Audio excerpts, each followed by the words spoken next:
السلام علیکم ناظرین، میں ہوں آپ کا میزبان حامد میر اور آپ دیکھ رہے ہیں جہان پوشیدہ نیوز۔ ناظرین، اس وقت ہمارے ساتھ موجود ہیں پروفیسر ڈاکٹر یوسفزئی صاحب۔ آج ہم ان کے ساتھ گفتگو کریں گے جو فلسطین اور اسرائیل کی موجودہ صورتحال ہے، اس میں جو ان کی کشیدگی اس حد تک بڑھ چکی ہے کہ جو بار بار جو ان کی آبادی ہے اس پہ راکٹس فائر کیے جا رہے ہیں اسرائیل کی جانب سے۔ تو آج ہم ان سے جانیں گے کہ یہ جو فلسطین اور اسرائیل کی جنگ ہے اس کا پس منظر کیا ہے، اس کا آغاز کیسے ہوا ہے، اور اس کے بعد ان سے دوسرا سوال ہم یہ کریں گے اس کا سلیوشن کیا ہے۔ السلام علیکم ڈاکٹر صاحب۔ وعلیکم السلام۔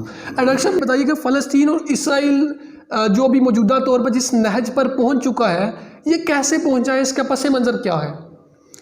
پس منظر تو تاریخی اعتبار سے دیکھا جائے یا مذہبی اعتبار سے دیکھا جائے تو فلسطین کے اندر جو مسلم کمیونٹی رہتی ہے یا فلسطینی رہتے ہیں ان کا دعویٰ بھی صحیح ہے، اور وہاں پر جو اسرائیلی یا جیوز کمیونٹی رہتی ہے تاریخی اعتبار سے وہ دیکھا جائے یا ہم جب اس کا تجزیہ کرتے ہیں تو ان کا دعویٰ بھی کوئی بیجا نہیں ہے۔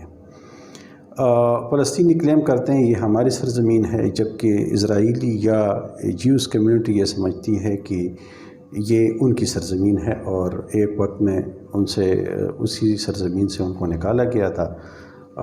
تاریخی اعتبار سے تو یہ بات صحیح لگتی ہے کہ اسی سرزمین سے کئی مرتبہ جیوز کمیونٹی بے دخل کی گئی لڑائیوں کے اس میں یا ظلم اور جبر۔ اسرائیل نے اسی علاقے میں رہ کر کئی جنگیں بھی لڑی ہیں، رومن امپائر کے ساتھ لڑی ہے، پرشین امپائر کے ساتھ انہوں نے جنگیں لڑی ہیں، لیکن بہرحال الٹیمیٹلی وہ لوگ یہاں سے بے دخل کیے گئے۔ پھر فلسطینی آ گئے۔ اب اگر کوئی یہ کلیم کرتا ہے کہ جی تاریخی طور پر یہ زمین ہماری ہے، یہ فلسطینیوں کی نہیں ہے، تو اگر آپ یہ کرائٹیریا رکھتے ہیں تو میرے خیال میں پھر آسٹریلیا، نیوزی لینڈ اور امریکہ یہ تو ریڈ انڈین کی ہے اور انڈین کی سرزمین ہے، پھر یہاں سے انگریزوں کو جانا چاہیے۔ اسی طرح اور بھی بہت سارے ممالک ہیں، ساؤتھ افریقہ کی مثال آپ لے سکتے ہیں، زمبابوے کی مثال آپ لے سکتے ہیں کہ وہاں پر یورپ سے لوگ آ گئے اور یہاں پر آباد ہو گئے، اور ایون یہاں پر انہوں نے جو لوکل آبادی تھی ان کو کرش کیا۔ تو اگر اس اعتبار سے دیکھا جائے تو پھر تو سب کو واپس جانا چاہیے، لیکن میرا خیال میں جو میرا نقطہ نظر ہے وہ یہ ہے کہ ان کلیمز کو آپ ایک طرف رکھتے ہیں۔ اس میں جو UN کا کردار ہے وہ میں یہ نہیں کہوں گا کہ زیرو ہے، بلکہ وہ نیگیٹو ہے۔ انہوں نے ہمیشہ یہ نمبر 1 کوشش نہیں کی مسئلے کو ریزالو کرنے کی، اور دوسرا یہ کہ اس کی طرف سے جو کچھ بھی قراردادیں پیش ہوئی انہوں نے مسائل پیدا کیے اور مسئلے کو حل کی طرف نہیں لے گئے۔ تو UN کا کردار تو کم از کم مسلمان یا مسلم کمیونٹی کی حد تک تو UN کا کردار جو ہے وہ انتہائی مذاق خیز ہے یا نہیں ہے، اور ہمیں ان سے کچھ ایکسپیکٹ بھی نہیں کرنا چاہیے۔ ٹھیک ہے ڈاکٹر صاحب، OIC ان حالات میں کہاں پہ کھڑی ہے جو ان کا حال ہی میں ہوا، اس کی طرف سے کوئی پازیٹیو رسپانس تو نہیں ملا؟ دیکھیے، پاور ڈیفائنز اور ورلڈ فار اس۔ پاور آج کل اسرائیل کے پیچھے کڑی ہے۔ امریکہ، کینیڈا، آسٹریلیا اور یورپین ممالک جو ہیں نیٹو کی شکل میں ان کے پیچھے کڑی ہے۔ OIC جو ہے یا تو امریکہ اور اسرائیل کے باجگزار بنے ہوئے ہیں، یا ہم اس کو ریلیجیس پرسپیکٹیو میں اگر نہ بھی دیکھیں تو کمزور ممالک ہیں سارے، ان کو اپنی پڑی ہوئی ہے۔ ایران جو ہے وہ آلریڈی انڈر سینکشن ہے، جس کی اکانومی کافی حد تک تباہ ہو گئی، اور اس کے اندر UN کا جو جتنا برا کردار ہو سکتا ہے وہ انہوں نے کیا۔ UN جس آبجیکٹیو کے لیے بنائی گئی تھی تو UN نے تو وہ کردار کبھی ادا ہی نہیں کیا۔ مجھے نہیں معلوم کہ کوئی ایسی جنگ جو ہو رہی تھی اور UN نے رکوائی ہو۔ ساری جنگیں ہوئی، اس کے اندر معصوم اور بے گناہ لوگ قتل ہوئے، غریب ملکوں کی اکانومی تباہ ہو گئی، اور UN جو تھا انہوں نے اس کے اندر کوئی کردار ادا نہیں کیا۔ جہاں تک OIC کا تعلق ہے تو OIC جو ہے یہ نام کے 50+ کنٹریز ہیں، ادروائز OIC کے اندر جو پاورفل کنٹریز ہیں جن کے پاس اسلحہ ہے یا جن کے پاس آرمی ہے یا ان کی اکانومی تھوڑی بہت گزارے والی ہے، تو وہ پاکستان ہے، ٹرکی ہے، ایران ہے۔ اب یہ ممالک جو ہیں وہاں پہ لاجیکلی سپیکنگ اسرائیل کے اندر کیسے گھسیں گے؟ جو طیب اردگان جو ایک لحاظ سے لیڈر کے طور پر ابھر رہا ہے اس حوالے سے، اس کی جو تجویز ہے وہ بہت صائب ہے، انتہائی زبردست تجویز انہوں نے پیش کی ہے کہ مسلم ممالک کی آرمی وہاں پر وہ کی جائے، پلیس کی جائے، اور ان کا کام یہ نہیں کہ وہ اسرائیل کے ساتھ لڑیں، ان کا کام صرف یہ ہوگا کہ وہ فلسطینیوں کی ان کے حملوں سے بچائیں۔ لیکن اس کی تجویز کو ادروائز لیا جا رہا ہے کہ یہ مسلم آرمی کو وہاں پر اکٹھا کر رہے ہیں، ایسی کوئی بات نہیں ہے، نہ ہم اس وقت افورڈ کر سکتے ہیں۔ Pakistan is the only atomic power among the Muslim world. اس کی اکانومی اتنی خراب ہو گئی ہے کہ ہم کسی کے ساتھ بھی، ہم اپنا کشمیر کا مسئلہ ابھی تک حل نہیں کرا سکے تو فلسطین کا مسئلہ ہم کیسے حل کر سکیں گے؟ اس کے لیے ان دونوں فریقوں کو، اسرائیل کو یہ بات سمجھ جانی چاہیے کہ جب تک وہ فلسطینیوں کے حقوق کا ادراک نہیں کرتے اور ان کو ان کے حقوق نہیں دیتے، یہ بھی آرام سے نہیں بیٹھیں گے۔ یہ تو معصوم لوگوں کا قتل عام کرتے رہیں گے۔ ان کا طریقہ کار جو ہے وہ انتہائی جس کو کہتے ہیں احمقانہ ہے۔ وہ آپس میں بیٹھ جاتے ہیں، ایک مشورہ کر لیتے ہیں، آپس میں اسرائیلی بیٹھ جاتے ہیں، اسرائیل کیبنٹ بیٹھ جاتی ہے کہ جی وہاں سے فلسطینیوں کو نکالا جائے اور وہاں فلسطینیوں کو لایا جائے۔ جب تک ان تمام فیصلوں کے اندر فلسطین کی نمائندگی نہیں ہوتی اور ان کی رضا شامل نہیں ہوتی، یہ مسئلہ کبھی بھی حل نہیں ہوگا۔ یو این کا کردار تو آپ یوں سمجھے کہ ان سے کوئی ایکسپیکٹ کرنا ہی اسٹوپیڈٹی ہے۔ OIC جو ہے اس کے اندر میں نے آپ کو کہ ویسے تو بہت سارے ممالک ہیں، سعودی عرب جو ہے وہ خود صاف کارنر رکھتا ہے کیونکہ ان کی تیل کی اکانومی جو ہے وہ تباہ ہوتی جا رہی ہے یا ڈاؤن ہوتی جا رہی ہے، ڈکلائن پہ جا رہی ہے۔ ان کو اب ٹیکنالوجی کی ضرورت ہے اور ٹیکنالوجی کے لیے وہ اسرائیل کے محتاج ہیں۔ باقی UAE نے تسلیم کیا، مصر نے آلریڈی تسلیم کیا ہوا ہے، ٹرکی نے تسلیم کیا ہوا ہے۔ ہاں، ٹرکی نے اس وقت یہ تسلیم کیا تھا جب وہاں پر سیکولر گورنمنٹ ہوتی تھی، اور یعنی یہ عبداللہ گل وغیرہ اور یہ جو طیب اردگان ہیں، ان کے آنے سے پہلے انہوں نے ان کے ساتھ ڈپلومیٹک ریلیشن شپ اسٹیبلش کیے تھے۔ اب اس وقت یا اس سٹیج کے اوپر اردگان کے لیے یہ کافی مشکل ہے کہ وہ ان کے ساتھ ڈپلومیٹک ریلیشن ٹرمینیٹ کر لیں۔ دوسرے عرب ممالک جو ہیں وہ ان کو تسلیم کرنے جا رہے ہیں۔ پاکستان جو ہے وہ اس سٹینڈ پہ اکیلا تقریباً رہ رہا ہے کہ وہ یعنی اگر سفارتی تعلقات ہیں پاورفل کنٹریز کے اندر تو وہ صرف پاکستان کے نہیں اور ایران کے۔ ٹھیک ہے ڈاکٹر صاحب، تو پھر جیسے ابھی ترکی نے اور پاکستان نے اپنے بیانات دیے، میڈیا پہ بہت سخت بیانات بھی دیے، تو آیا کہ یہ بیانات کافی ہیں؟ مطلب یہ تو کافی ایک ٹرول بھی چل رہا تھا کہ 70 سال سے تو ہم کشمیریوں کے ساتھ بھی کھڑے ہیں، لیکن ہم کھڑے ہیں، ہم ان کی داد رسی کو گئے نہیں ہیں۔ تو یہاں پہ بھی آپ کے سمجھتے ہیں کہ یہی ہوگا کہ ہم فلسطینیوں کے ساتھ کھڑے ہیں؟ پاکستان اور ترکی جو کچھ کر رہے ہیں اس سے زیادہ میری نظر میں یہ کچھ نہیں کر سکتے، کیونکہ پاکستان کے ساتھ یہ بارڈر پہ نہیں ہے، ٹرکی کے ساتھ بھی یہ بارڈر پہ نہیں ہے، یہ کئی مسلم ممالک اور غیر مسلم ممالک کو کراس کر کے وہاں تک پہنچیں گے۔ انہوں نے جو وہاں پہ فلسطینیوں کو، مجھے سن یاد نہیں ہے، لیکن فلسطینیوں کے اوپر جب اس قسم کا ایک وقت آیا تو اردگان نے یہ انیشیٹو لیا کہ مسلم ورلڈ سے انہوں نے امداد اکٹھی کر کے وہاں پہ بحری جہاز کے ذریعے جا رہے تھے، اس کا کیا حشر ہوا؟ ان کے اوپر انہوں نے بمباری کی، ترک شہریوں کو شہید کیا، کئی کو انہوں نے وہاں پہ ایک اذیتناک قسم کی صورتحال کہ کچھ کو جیلوں میں بھیج دیا، کچھ کو شہید کر دیا، کچھ کو زخمی کر دیا۔ تو اور ہم کیا کر سکتے ہیں؟ ٹھیک ہے، ہمارے پاس آخری حل یہی ہے جو ہم نے کر دیا، ہمارے آخری، لیکن یہ حل تو اسرائیل کو سوچنا چاہیے، اور میں کہتا ہوں کہ اسرائیل کا اگر یہ خیال ہے کہ یہ اس طرح کرتے کرتے وہاں سے فلسطینیوں کو یہ ایلیمینیٹ کر لیں گے تو یہ ممکن نہیں ہے۔ تاریخ یہ ثابت کرتی ہے کہ ایسا کبھی نہیں ہوا۔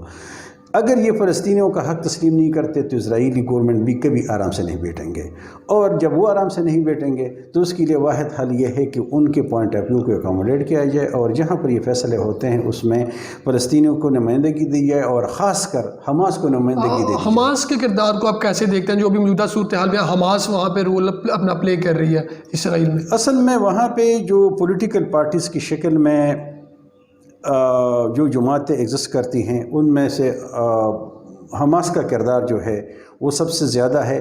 پہلے ان کا ویلفیئر کا تھا، پھر یہ پالیٹکس میں آ گئے، پالیٹکس میں یہ الیکشن جیت گئے، اسماعیل ہانیہ ان کا پرائم منسٹر ہوا، لیکن امریکہ نے، اسرائیل نے اور ایون عرب ممالک نے مل کے ایک جمہوری حکومت کا تختہ الٹ دیا اور اس کو اترنے پر مجبور کیا۔ تو کبھی انہوں نے فلسطینیوں کو بھی آرام سے نہیں رہنے دیے۔ جس ڈیموکریسی کی یہ بات کرتے ہیں کبھی انہوں نے اسی ڈیموکریسی کو بھی حماس کے سلسلے میں تسلیم نہیں کیا۔ تو میرے خیال میں وہاں پہ اگر صحیح نمائندگی آج کل ہے تو وہ الفتح کی نہیں ہے، وہ دوسری جماعتوں کی نہیں ہے، وہ حماس کی ہے. ٹھیک ہے. تو اب آپ اس کو فیوچر میں کیسے دیکھ رہے ہیں کہ فیوچر میں آنے والے دنوں میں یہ معاملہ کوئی سارٹ آؤٹ ہوئے گا کہ یہ اب بڑھتا چلا جائے گا؟ دیکھیے اس میں ظاہر ہے کہ فلسطینیوں کے پاس کیا ہے، کیونکہ فلسطینی کو بچے شہید ہو رہے ہیں، مائیں ہیں، مطلب وہ تو مطلب تباہی کر رہے ہیں. یہ دیکھیں حامد صاحب، میں یہ اس بات کا قائل نہیں ہوں کہ بچے کیا جو جوان شہید ہو رہے ہیں تو وہ کوئی اچھی بات ہے. وہاں پہ کلنگ ہو رہی ہے، قتل عام ہو رہا ہے فلسطینیوں کا، خواہ وہ بچے ہیں، جوان ہیں، بوڑھے ہیں، خواتین ہیں، مرد ہیں، جو بھی ہے.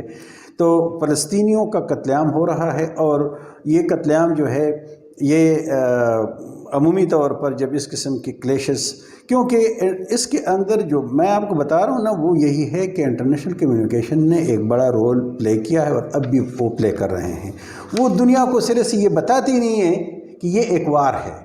وار ہے کن دو درمیان، ایک نہتے کمیونٹی کے درمیان اور ایک پاورفل اور ایٹمی طاقت کے درمیان. وہ اس کو کنفلکٹ کہتے ہیں. کنفلکٹ تو ہر جگہ پر ہوتے ہیں. آپ اگر دیکھیں تو اس کے اندر جو وہ استعمال کرتے ہیں لفظ، تو وہ کبھی وار استعمال نہیں کریں گے، وہ کبھی وائلنس استعمال کرتے ہیں تو کبھی کنفلکٹ استعمال کرتے ہیں. کنفلکٹ تو دو اس کے برابر کا وہ ہوتا ہے کہ دو برابر کے گروپ ہوتے ہیں.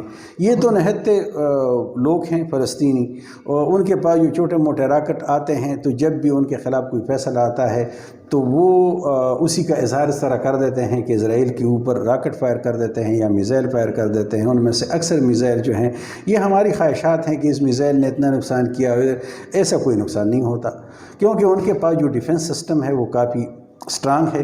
ان کے راکٹوں کو وہ روک لیتے ہیں، ان کی میزائلوں کو وہ روک لیتے ہیں. یہ صرف ان کا ایک غصہ ہوتا ہے جس کا وہ اظہار اس طرح کرتے ہیں. باقی جب وہ بمباری کرتے ہیں تو وہ سویلین آبادی کے اوپر بمباری کرتے ہیں، جس کے اندر مسجدیں بھی ہوتی ہیں، اسکول بھی ہوتے ہیں، ہاسپٹل بھی ہوتے ہیں، اور وہاں پر عام فلسطینی مر جاتے ہیں. اچھا، تو یہ گزشتہ دنوں میں جو اسرائیل کے پریزیڈنٹ نے اپنے ایک انٹرویو میں کہا کہ جب ہوسٹ نے اس سے پوچھا کہ آپ کو سب سے زیادہ خطرہ کس سے ہے، تو اس نے کہا کہ 3 طرح کے مجھے تھریٹ ہیں، اور تینوں طرح کے تھریٹس مجھے ایران سے ہیں. تو اسرائیل کو ایران سے کیا تھریٹ ہے؟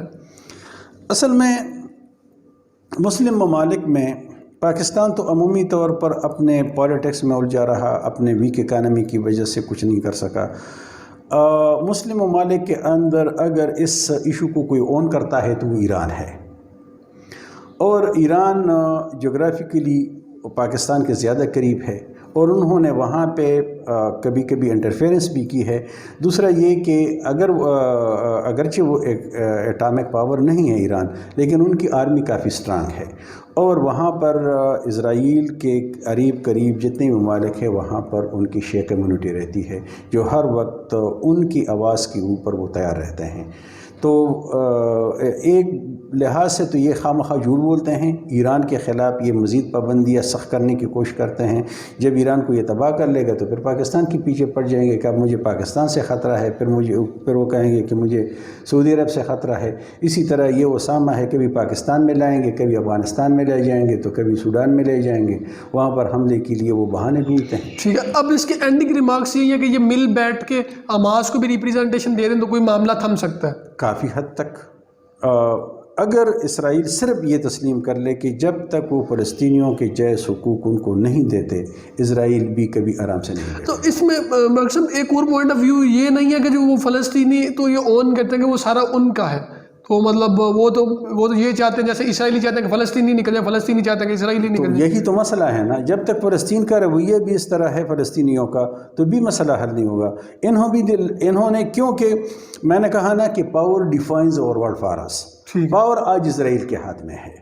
اس کے پیچھے وہ خود بھی اسٹرانگ ہے، ایٹمی طاقت ہے، اور اس کے پیچھے پوری یورپ یا پوری یورپی دنیا کڑی ہے.